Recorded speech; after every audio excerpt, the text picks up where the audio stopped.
गेल्या काही दिवसापूर्वी एका क्लब हाऊसचं उद्घाटन होतं.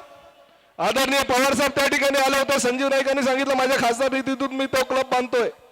100 कोटीची जागा ही ठाणे महानगरपालिकेची. 25 कोटी खर्च ठाणे महानगरपालिकेने आमच्या महापौर साहेबांनी केला. 5 कोटी रुपये खासदार निधीमध्ये देतो म्हणून त्या संजीव नाईकांनी सांगितलं. 5 कोटी सुद्धा पूर्ण पोहोचले नाही. उद्घाटन झालं. उद्घाटनामध्ये आमच्या जुन्या मित्रांनी भाषण केलं. प्रताप सरनाईकला मी नगरसेवक पदाचं तिकीट दिलं. प्रताप सरनाईकला मी निवडून आणलं. तो प्रताप सरनाईक माझ्या विरोधात बोलतो. मी एकच बोललो होतो की आज मी शिवसेनेचा आमदार आहे. जितेंद्र आव्हाडांनी जर मला पक्षातून काढलं नसतं तर आज मी शिवसेनेचा आमदार झालो नसतो. हे त्यांना त्या दिवशी लागलं. भाई मी तुम्हाला एक गोष्ट सांगतो आणि या व्यासपीठावर सांगायची काही मला भीती वाटत नाही. आम्हालावर दिघे साहेबांनी त्यावेळेस फार प्रेम केलं होतं.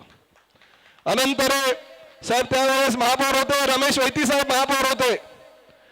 ज्या वेळेस मी आणि जितेंद्र आव्हाड टेंबी नाक्यावर जायचो. मी फुल पॅन्ट घालून जायचो. जितेंद्र आव्हाड हाफ पॅन्ट घालून जायचा. एवढंच फक्त एवढीच गोष्ट आहे. त्यावेळेस रात्री 12 वाजता बघायचे डोकावून. प्रताप सरनाईक बिंदास जायचा कारण त्याला काही धास्ती नव्हती, भीती नव्हती. कोणी आहे का तिकडे? वैती साहेब रात्रीचं तिकडे. अनंतरे साहेब वैती साहेब रात्री 1-1 वाजता बसलेले असायचे. मग आतमध्ये आल्यानंतर सांगायचं प्रताप जरा तू पुढे जाऊन बघ कोणी आहे का या टेंबी नाक्यावर. दिघे साहेबांना आधीच फोन करून सांगायचं 98200222. फोन नंबर सगळ्यांना कदाचित दिघे साहेबांचा माहित असेल. आम्ही फोन करून सांगायचो साहेब जरा आम्हाला भेटायला तुम्हाला यायचंय. दिघे साहेब सांगायचे अरे या हरकत नाही.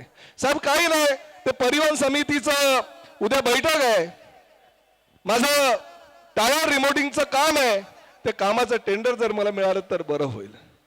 या जितेंद्र आव्हाडांनी दिघे साहेबांच्या आशीर्वादानं टायर रिमोटिंगचं टेंडर घेऊन गेली अनेक वर्ष त्या पैशातून राजकारण केलं. तो जितेंद्र आव्हाड काय मला तिकीट देणार आहे? अरे ह्या जितेंद्र आव्हाडला मी आज पहिल्यांदा जॉईंट सेक्रेटरी केलं महाराष्ट्र प्रदेश काँग्रेस कमिटीचा. तेव्हा तो आज आमदार झाला हे विसरता कामा नये.